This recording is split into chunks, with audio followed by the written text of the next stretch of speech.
Well, hello. Today I'd like to welcome you to a sort of a repair video. Mostly we're going to evaluate a pen that's in pretty good condition.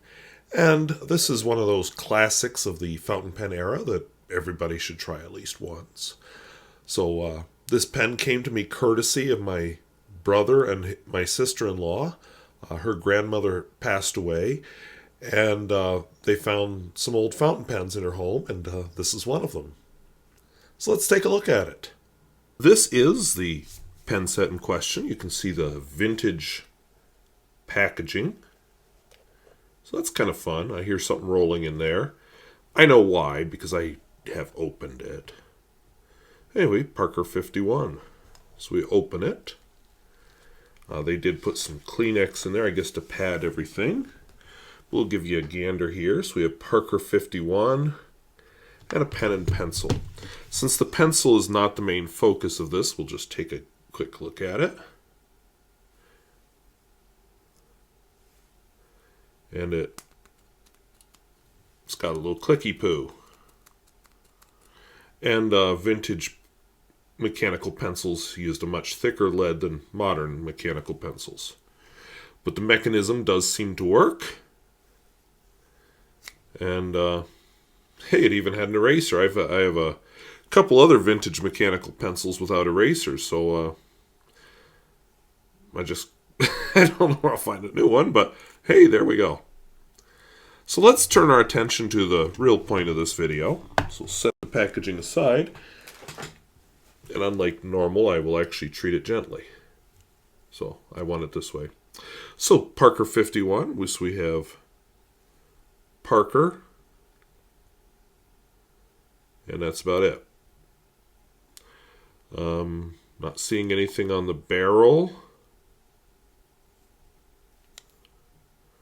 Nothing up here. And they're kind of plasticky pearl finial. Open it up. Looks like it's in good shape. Got the nib and feed. So we'll open it a little bit more. We've got our squeezer doodle. Sorry, our aerometric filler. I'm so sorry. I did not mean to do that. I was looking for the date code. Not seeing it, but anyway. But it's a Parker 51. So let's just, since it's a new pen, let's see if it needs any work. Let's see if it holds ink. So I always start when I get a new vintage pen. I flush it with water, unless, the damage is obvious. So I want to know, is there ink in it? Now, you probably can't see it, but I'm definitely seeing some black jetting out as I do this. So there is some ink in it. And it holds water. So I always start and I just make sure, get it well cleaned of old ink.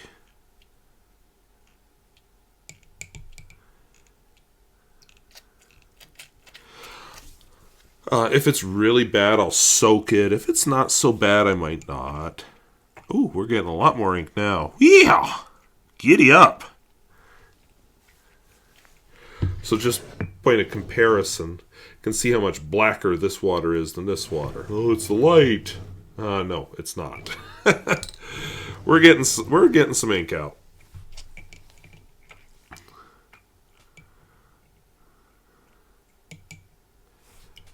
Now, I could let this soak overnight. That would be kind of fun. Probably be good for it. We'll just let the water get into the sack here. So, I actually have 3 bottles of water here. Usually I do this by the sink. So I just kind of shook it off on my hand, and you can see it splashed some ink there.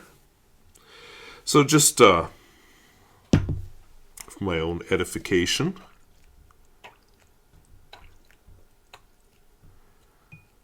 Oh yeah, we're getting it. It's getting much better.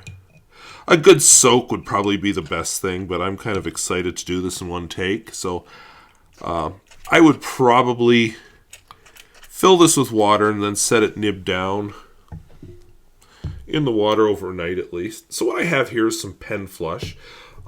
You can buy pen flush or you can make your own. I don't typically use pen flush as normal pen maintenance, but I do like it with my vintage pens. Hi, editing me here.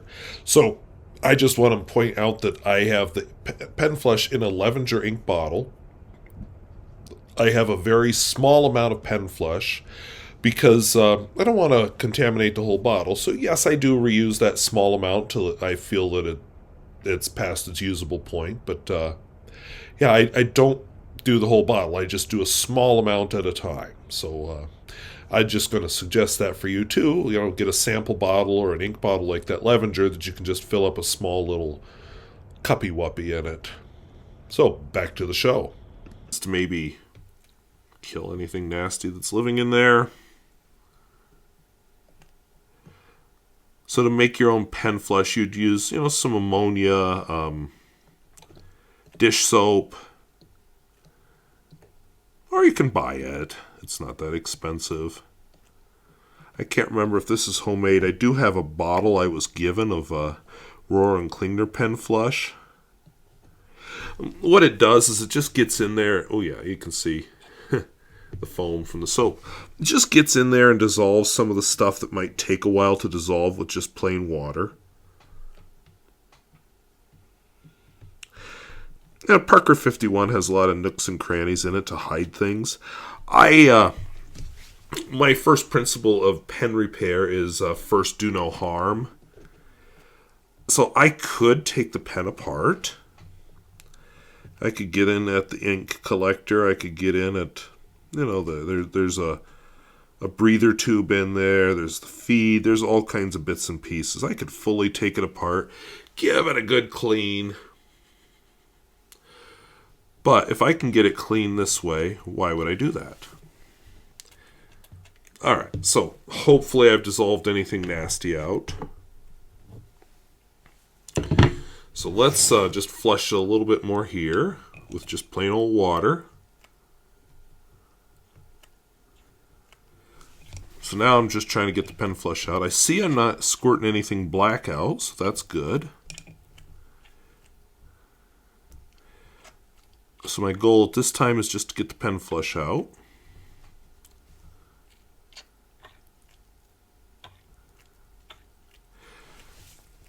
And so to be sure, if I was doing this not for video, I'd be doing it by my sink, but I don't want to set up all the lights and everything in the kitchen just for this. So here is a third bottle of water. So I'm not seeing black coming out.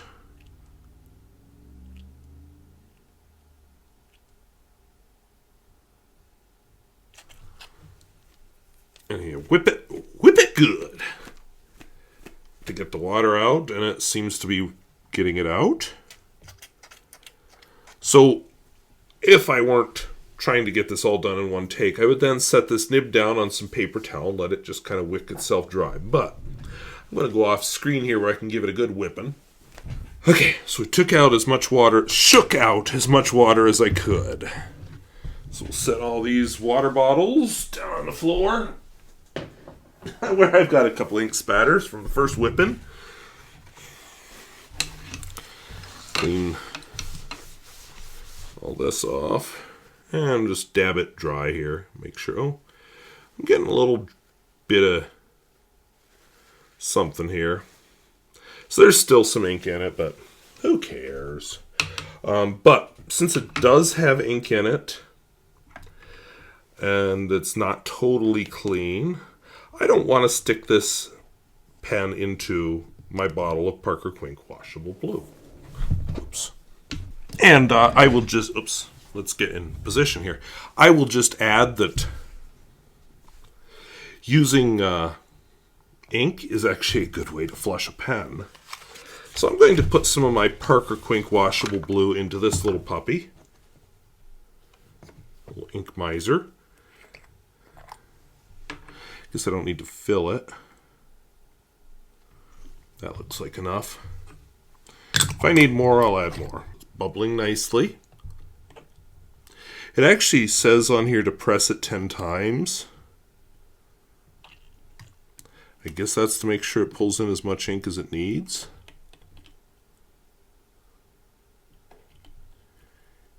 Still bubbling air, so let's set 3, 4, 5, 6. I'm kind of pausing between each press just to let the sac expand. 7, 8,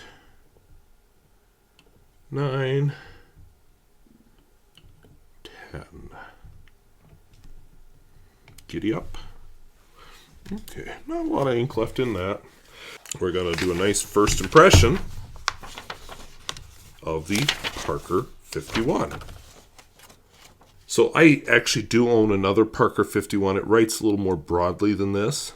I can see that this is kind of a, looks like blue-black because I didn't really clean it that well.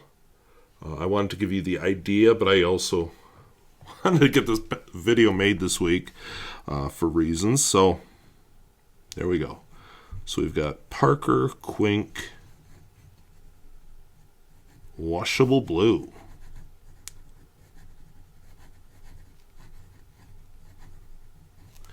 And I will put on here, it's a poorly cleaned pen. It's amazing what a good soaking can do, but writing a fill, as long as you don't contaminate your ink, is also a good way to clean out a pen. So I own another Parker 51. It has a broader nib than this. So this is kind of exciting. So flex, no. Parker 51s are not known for their flex. It does seem to make a nice fine line. I mean, this would be a daily writer pen. I might take it to school tomorrow and write with it. That'll be a shock for me not using black ink at school. Wetness and and flow.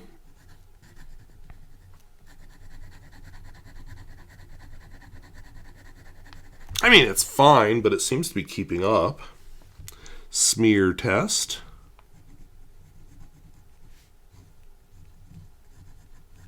Ooh, a little ink starvation there. Okay, so I'm curious what the Pierre Gustafson test does. Reverse writing.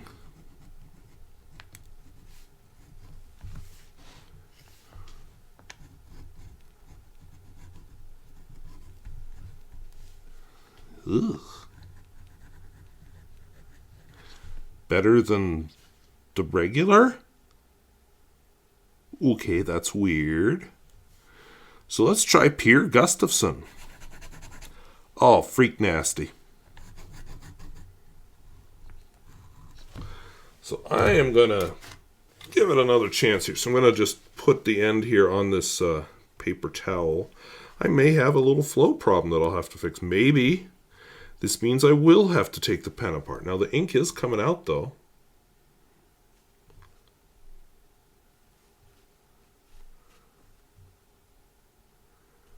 Although when I put the very tip of the nib on the paper towel, not so great. So, there may be some work to do on this pen. We'll see. Maybe taking it apart after all. Okay, you didn't see it, but ugh.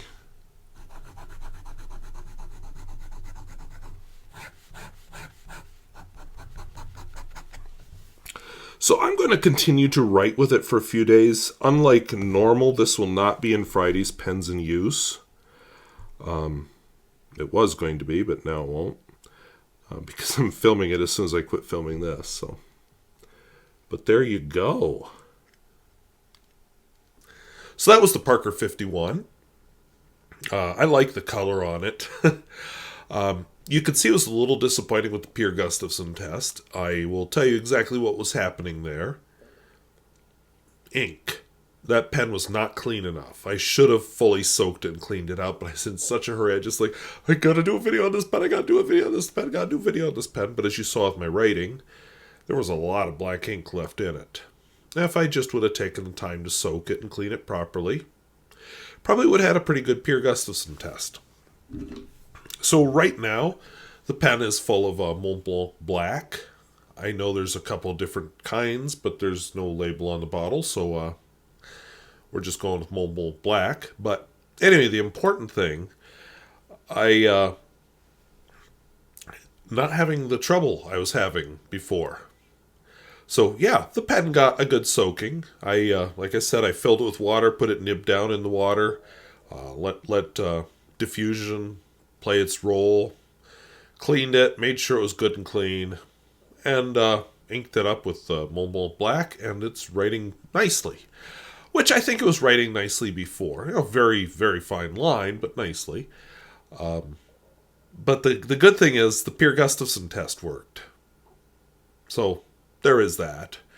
So I'm pretty happy with it. I will admit that the Parker 51 is not my favorite among vintage pens. I know, heresy, but it's just not. But that doesn't make it a bad pen. So I have actually inked it up with the black because I want to use it as my daily writer for a while till it runs dry. So we'll see how that goes. But anyway, when I put it, I don't have a pocket on this shirt, but I have a t-shirt. It fits the pocket test wonderfully. I like as a daily writer that it is a slip cap. So the Parker 51 was a good pen. I guess they were expensive to make, but it was a good pen. There's a modern incarnation of it because the model does hold some fascination for people. It's a different beast than the vintage pen, but I don't know. I glad I have the vintage one, and now I have two of them. So how about that? So anyway, that was the Parker 51. I hope you got to see somehow I clean. I'll just mention in watching my video, I wish I would have said something when I used the pen flush, and I didn't. I will edit a comment or a caption in on the video, but I use that bottle. It's a empty Levenger ink bottle with only a small amount of pen flush in it. So I'll flush a pen. Usually I'll let it sit in the pen a little longer than that, but I was hurrying. But I'll flush several pens with it usually, and then dump it out, replace it with new. I don't do that with the whole bottle of pen flush. I do it with a small amount, and that Levenger bottle is just perfect for holding that small amount of pen flush. And it has that little sippy cup in the middle that, lets you get your cleaning with just a small amount of pen flush. But as I also said in the video, I rarely use pen flush because, I don't know, first do no harm. I guess I'm just uncomfortable using chemicals unless I have to, but I do tend to use it with vintage pens just in case there's something nasty living in them. Usually only the first time, usually never again. But anyway, it's a nice tool. I know there's several recipes out there for making your own, so I'm not going to recommend one. I know they're out there. And but don't think it's something you need to have. I think a good soaking is more important than anything. So yeah, glad I have this pen. Many thanks to my brother and my sister-in-law for this pen. And there will be one more that they sent me that I'll present one of these days. So I had to get to the Parker 51 first, of course. But anyway, well, thank you for watching. We'll talk to you later. Bye-bye.